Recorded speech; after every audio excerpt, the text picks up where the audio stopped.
Salut apprenti, le confinement et l'entraînement.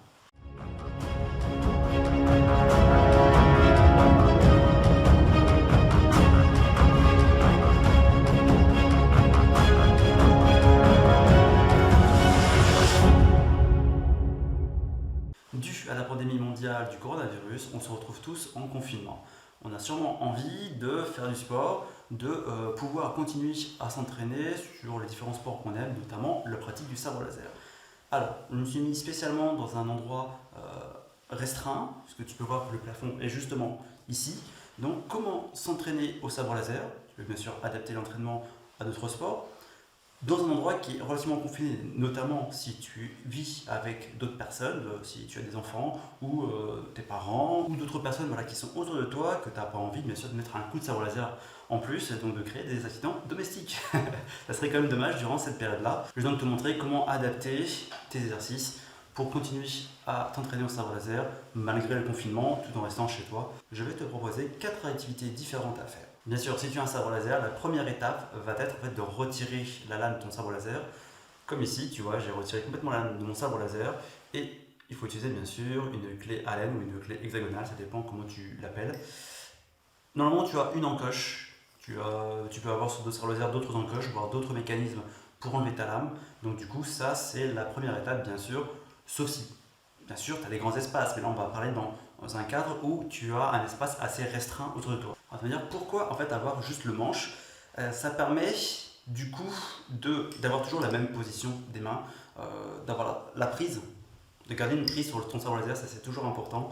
Ça t'entraîne déjà au poids, donc tu perds un peu de poids au niveau de la lame. Du coup ton sabre laser va être plus léger que d'habitude, mais au moins tu auras la bonne position, tu vas toujours garder en fait la bonne tenue de sabre. Et là tu peux réviser tes mouvements. Donc tu peux voir en fait différents styles, Makashi, Shisho. Je vais aussi rebondir sur le fait qu'on est dans la partie tuto combat, donc ma partie des chorégraphies de combat au sabre laser, pour te dire que c'est aussi un très bon exercice de manier son sabre laser sans lame, parce que tu vas te retrouver dans la même position que se retrouvent les Sith et les Jedi, à manier juste une poignée où il n'y a pas de lame, parce qu'en fait, même s'il l'allume, ça ne fournit que de l'énergie et il n'y a pas de poids dans la lame. Donc ça, c'est pour revenir un peu dans l'univers Star Wars. Voilà, donc comme eux, ils ont la force, ils sentent en fait où se trouve la lame, la force justement leur permet de manier le sabre laser correctement. Donc effectivement, n'importe qui pourrait manier un sabre laser quand on est dans l'univers Star Wars, sauf que les non-utilisateurs de la force, pour eux c'est extrêmement dangereux parce que justement ils ne savent pas où se trouve la lame, à part juste leur position de main. Mais quand tu fais des enroulés comme ça, il suffit que tu fasses un peu trop juste et là tu vois, je me coupe. Voilà, ça c'est la partie, bien sûr, pour revenir un peu à l'univers Star Wars. Ça te permettre ainsi, dans tous tes mouvements, de réfléchir à où se trouve la lame. Ça pourrait également t'aider à voir si tu peux pas te rapprocher plus ou pas. C'est vrai que tu n'as pas la lame, donc c'est assez difficile. Tu vas voir qu'au départ, sûrement, tes mouvements seront plus éloignés que d'habitude. Donc c'est pour ça, tu vas te retrouver dans la même situation que les Sith et les Jedi, sauf que tu n'as pas la force, du coup, pour savoir où elle est. Donc, ça te fait également un exercice mental de savoir où se trouve la lame, de l'imaginer. Donc ça permet également de faire travailler tes neurones durant en fait, le confinement. Donc, il suffit de réviser toutes les attaques. Tu reproduis en fait les mêmes mouvements, les blocages. Donc là, je vais essayer de faire des spins. Tu vas voir, ça va être pas top du tout à voir. Parce qu'il n'y a vraiment pas le poids de la lame et je suis obligé en fait, de donner de la force pour faire soulever le bas de la poignée, alors que d'habitude, il y a juste un petit mouvement en fait, de libération et de laisser tomber le sabre par l'avant. Avec le poids de la lame, ça fait tout le mouvement. Après, ça s'appuie sur le principe du levier où il y a un grand corps qui est plus léger, qui va pouvoir faire contrepoids par rapport à un poids beaucoup plus lourd. Donc effectivement, là, si tu n'as pas ta lame, les spins, c'est même pas la peine d'essayer de les faire, ça sert strictement à rien. Autre activité que je te propose, donc là ça va être plus sur du mental que sur du physique, ça va être la préparation des chorégraphies de combat.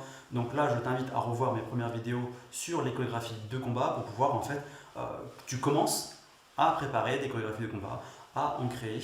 Alors c'est vrai que du coup tu n'auras peut-être pas la possibilité de voir réellement ce que ça donne, mais tu peux essayer de faire comme ça des petites esquisses de chorégraphie, ce qui permettra déjà d'avancer si tu voulais te lancer là-dedans, d'avancer un peu le travail à faire de préparation Et comme ça, dès que le confinement sera levé, tu vas pouvoir les mettre en application. Donc on a vu jusqu'à présent 2 activités. Donc tout ce qui était entraînement au sabre laser, donc sans lame. Tu peux également rajouter tout ce qui est entraînement physique pur, mais ça du coup, je te laisse regarder d'autres vidéos en ce moment où il y a pas mal de youtubeurs qui lancent ce genre de vidéos. Il y a également la préparation des futures chorégraphies de combat que tu voulais faire. Troisième point, très ludique, parce que du coup, ça va juste être de regarder des films, donc soit des films, soit des vidéos sur YouTube ou autre. Ça va être en fait de regarder tout ce qui est combat chorégraphié.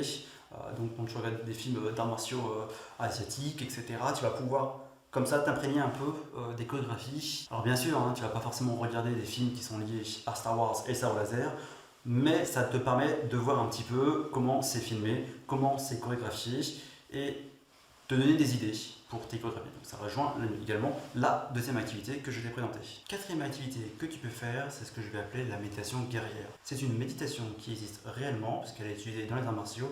En fait, c'est de s'imaginer les combats. Donc alors, c'est vrai qu'on voit souvent ça dans les mangas, dans les films, etc. Même dans l'univers Star Wars, c'est utiliser la méditation guerrière par les Sith ou par les Jedi.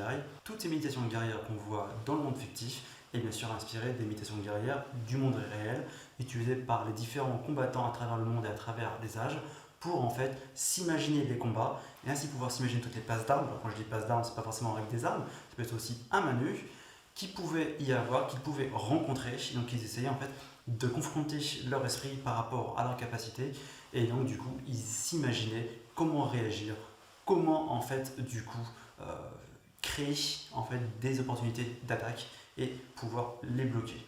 Donc ça permettait vraiment un exercice à la fois mental, mais également ça permettait de pouvoir voir jusqu'où on pouvait imaginer, parce que durant un vrai combat, tu n'as pas le temps en fait de penser réellement à toutes les attaques que tu vas faire, alors que lorsque tu es en méditation guerrière, là tu as plus le temps en fait d'imaginer les choses, et si tu te loupes, c'est pas grave, puisque tu es en méditation, tu n'es pas dans un vrai combat.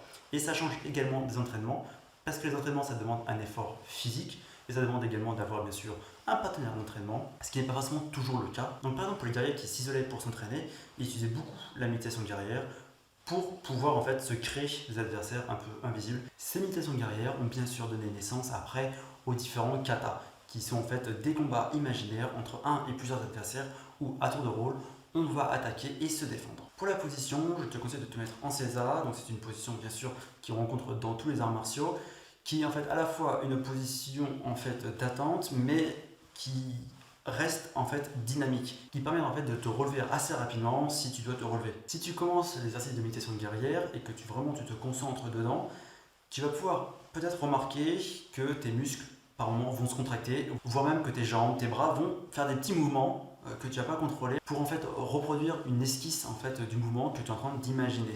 Donc ça c'est tout à fait normal au début. Progressivement, quand tu vas beaucoup plus maîtriser la méditation guerrière, là tu vas effacer tous ces mouvements parasites pour justement complètement intérioriser le combat. Donc ça c'est vraiment 4 activités que je te propose spécialement à faire durant le confinement, mais également par la suite. Donc n'hésite pas bien sûr à les continuer après le confinement. N'hésite pas à laisser un commentaire, si tu as aimé la vidéo, mets un pouce bleu, partage la vidéo, ça fait vraiment plaisir. Abonne-toi.